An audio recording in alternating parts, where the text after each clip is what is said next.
Hai, assalamualaikum warahmatullahi wabarakatuh. Semangat berprestasi. Oke, sebelumnya teman-teman, kita mau bahas kaitannya dengan hipnosis ini. Kenapa sih setiap pembelajaran alam privat itu diawali dengan tagline atau mungkin eh, mengawali pembelajaran dengan kata-kata semangat berprestasi?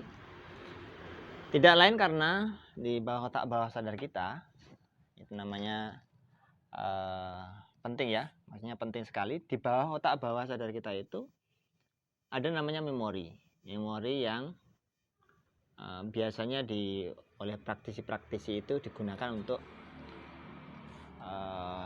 di bawah alam sadar lah gitu, maksudnya di bawah alam sadar atau posisi dalam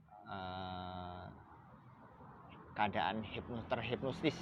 Nah, perkara-perkara yang diulang-ulang itu menjadikan sebuah bawah di alam bawah sadar kita itu selalu ingin mengawal, bahasanya mengawal gitu. Jadi ketika kata-kata semangat berprestasi itu diulang ketika sebelum belajar ataupun di luar belajar, maka mindset dalam pikiran kita di dalam otak bawah sadar maka akan selalu mendorong kita itu untuk semangat untuk meraih prestasi. Nah, karena pengulangan itu ibaratkan kata itu kayak ada iklan, nggak promo, Shopee sebenarnya. Di mana-mana di YouTube, di Facebook, ada Shopee. Ya, iklannya muncul terus. Maka diulang, anak kecil pun akan ingat tentang Shopee itu. Begitu juga dengan kata-kata prestasi, semangat.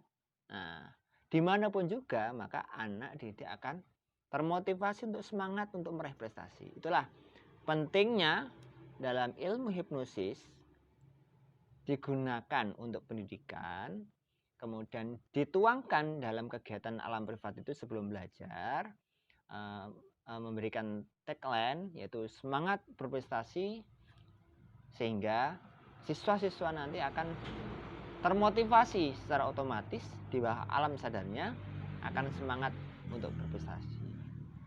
Ada yang kedua di alam privat biasanya ada namanya 3 disiplin sukses, yaitu siap menjadi siswa berkarakter, yang kedua siap menjadi siswa berprestasi, yang ketiga adalah siap menjadi siswa yang sukses. Nah, inilah visi alam privat dalam arti bertujuan untuk mendidik ketiga hal tersebut.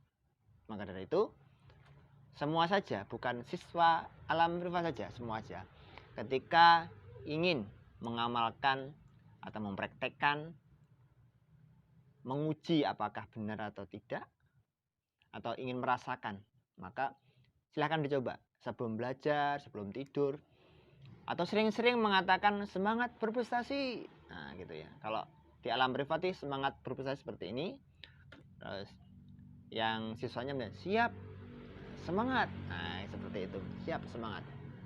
Oke, itulah fungsi dari kenapa kita itu setiap hari berkata positif. Tidak itu aja sebenarnya, tidak hanya ngomongin kaitannya semangat berprestasi saja, kemudian 3 disiplin sukses saja, enggak. Apapun juga yang kaitan dengan hal-hal yang positif, ketika itu diulang, menjadikan kita itu ya akan termotivasi, akan mengarah ke hal tersebut, nilai positifnya itu. Begitu juga kalau kita mendidik anak didik kita, atau mungkin kita itu punya anak ya, bagi orang tua yang sudah punya anak, kalau kita itu sering mengatakan negatif, maka ya menjadi negatif anak tersebut. Semisal kamu ini bodoh, kamu itu nakal, ya seperti bahasanya seperti itu yang negatif. Maka akan yang terjadi adalah anak tersebut akan bisa jadi minder atau menakal betul dan sebagainya. Dan sebaliknya, kalau hal-hal yang positif yang kita ucapkan kepada anak kita, anak didik kita, maka anak tersebut akan menjadi anak yang luar biasa, anak yang menjadi pede lah. Oh, kamu keren, kamu hebat. Maka anak menjadi anak yang pede. Oh, pinter kamu. Meskipun oh, bagus sekali gambar kamu ya. Meskipun gambarnya jelek, tapi kita ucapan seperti itu, maka anak itu akan termotivasi untuk belajar terus menggambar. Sehingga nanti benar-benar siswa itu ahli dalam menggambar. Itulah pentingnya, yaitu berkata positif. Saya ulang lagi, kesimpulannya adalah di alam privat salah satunya adalah setiap belajar kita punya adat kebiasaan yang di situ mengucapkan semangat berprestasi. Dijawab dengan siap, semangat, seperti itu. Dan ada 3 disiplin sukses, yaitu siap menjadi siswa berkarakter, siap menjadi siswa berprestasi, dan siap menjadi siswa yang sukses. Nah, ini kadang-kadang salah paham. Siap menjadi siswa yang sukses. Sukses dalam arti luas sekali. Jadi guru sukses, jadi petani sukses. Bukan berarti sukses itu kaya raya, enggak. Tapi kaya raya itu adalah salah satu dari bagian sukses. Tapi makna sukses itu luas sekali.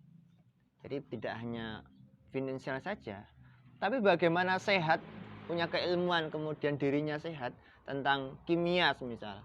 Kimia itu ketika makan seperti ini tadi, ini beli makan. Nah, apa itu namanya? Somai. Somai kayaknya namanya. Apa ini namanya? Oh, somai. Tadi dibahas juga. Jadi ternyata dalam somai ini ada namanya styrofoam. Nah, tadi waktu makan itu ada tutor ini, Kak Alfi ini membahas katanya dengan ini jeruk ya. Nah, jeruk apa? Jeruk nipis. Asam. Nah, ini kandungannya berarti asam. Apa? Kalau ketika asam itu ditaruh di styrofoam, maka ini styrofoamnya apa Kak berarti? Bisa mengkikis ya. Jadi kalau ada makanan seperti ini bisa mengkikis. Loh, ini tadi kaitannya dengan apa yang tadi kesini menjelaskan tadi? Hah? Oh iya, jadi sukses dalam versi sukses ya. Sukses dalam arti kalau dia itu jurusannya kimia ya, sukses dalam segi guru kimia dan sebagainya ya. Dalam arti dia ahli, mahir, punya karakter yang bagus, punya keilmuan kimia yang luar biasa, sehingga nantinya dicari orang, tidak mencari pekerjaan tapi dicari. Kenapa tidak? Karena apa itu pasti direkrutmen dalam suatu perusahaan apapun juga itu. Nah, itu kan pasti orang yang terbaik mau diambil. Nah, berarti keilmuan seperti inilah, memahami seperti inilah, dan punya nilai manfaat lebih, maka itu kaitannya dengan sukses juga. Jadi seperti itu gambarannya. Jadi sukses itu bermakna luas. Kalau berkarakter tidak paham lah. Yang kedua berprestasi, yang jelas ya belajar. Oke, itu aja kaitannya dengan kenapa sih kita harus berkata positif. Karena tidak hal yang lain. Karena dengan kata-kata ucapan nilai positif, pikiran positif, kemudian kolbunya, hatinya pasti menjadi positif. Kalau mungkin bagi teman-teman yang beragama Islam, di kajian Al-Hikam itu ada namanya Al-Fikru Sailul Qalbi, pemikiran itu lentera hati. Jadi pemikiran ya, mindset ya, kemudian menjadi niat zahirnya adalah ucapan. Nah, kalau mau dibalik, ucapan diulang-ulang kemudian masuk di otak dan masuk di qalbu. Nah, kemudian jadilah inna amalu biniat, segala sesuatu itu tergantung pada niatnya. Kalau niat baik, maka nilai sudah dicatat dengan baik meskipun belum dikerjakan, tapi suatu saat kalau niat itu berarti ibarat kata bom atom, suatu saat akan meletus. Kapan? Nah, itu nanti. Oke, terima kasih. Itu kaitannya dengan hari ini. Saya Cak Farur, kurang lebih minta maaf. Semangat berprestasi. Wassalamualaikum warahmatullahi wabarakatuh. Sampai jumpa di sesi berikutnya.